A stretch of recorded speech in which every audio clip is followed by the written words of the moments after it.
Assalamualaikum warahmatullahi wabarakatuh. Perkenalkan kami dari kelompok 6 yang beranggotakan saya Yohanes Diriku Junior dan teman saya Gugun Pramana.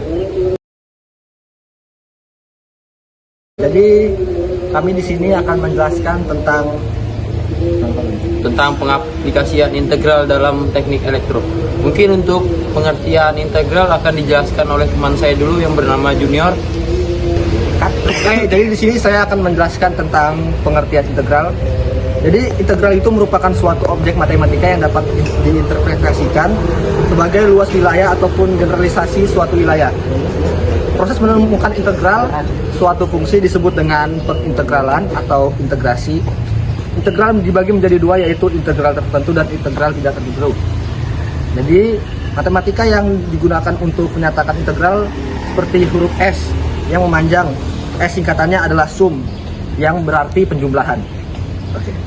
Integral dalam kehidupan sehari-hari sangatlah luas dan cangkup, seperti digunakan di bidang teknologi fisika, ekonomi, matematika, dan bidang-bidang lain.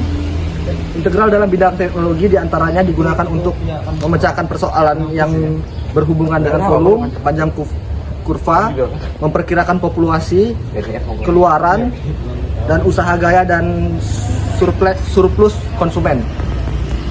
Sedangkan dalam bidang ekonomi, penerapan integral ada untuk menentukan persamaan-persamaan dengan perilaku ekonomi, mencari fungsi konsumsi dan fungsi migral, mencari fungsi asal dari fungsi migralnya, dan dalam bidang matematika dan fisika, integral juga digunakan seperti dalam matematika digunakan untuk menentukan luas bidang dan juga menentukan luas volume benda putar.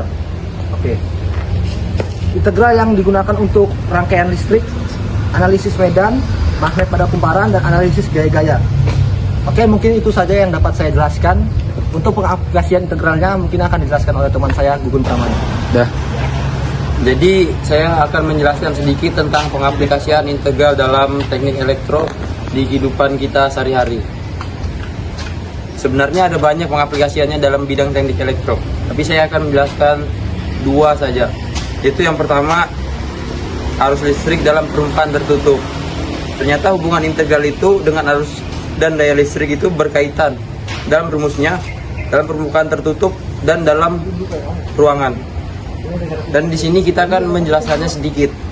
Nah, dalam arus listrik dalam permukaan tertutup itu arus listrik yang mengalir dalam suatu permukaan tertutup dengan kecepatan arus J yang dapat ditentukan dengan perhitungan integral tertutup, yaitu yang dimana I sama dengan arus listrik dalam permukaan tertutup yang disimbolkan dengan ampere, dan J adalah kerapatan arus, dan delta A yaitu komponen diferensial permukaan. Kemudian yang kedua yaitu rumusan daya listrik dalam ruang.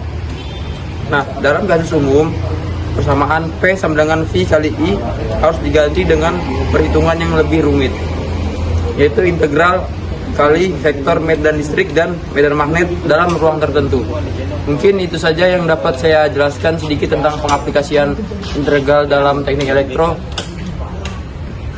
Sekian, terima kasih. Kalkulus tersebut mempunyai cabang utama, yaitu kalkulus diferensial dan kalkulus integral. Sedangkan kalkulus integral terbagi atas dua macam lagi, yaitu integral tertentu dan integral tak tentu. Dan cabang-cabang dari kalkulus ini mempunyai banyak aplikasi baik dalam kehidupan sehari, dalam dunia pendidikan ataupun kesehatan. Seperti yang dibahas dalam makalah ini, ternyata integral memiliki aplikasi dalam dunia pendidikan sains, yaitu dalam bidang fisika arus dan daya listrik pada permukaan tertutup dan dalam ruang.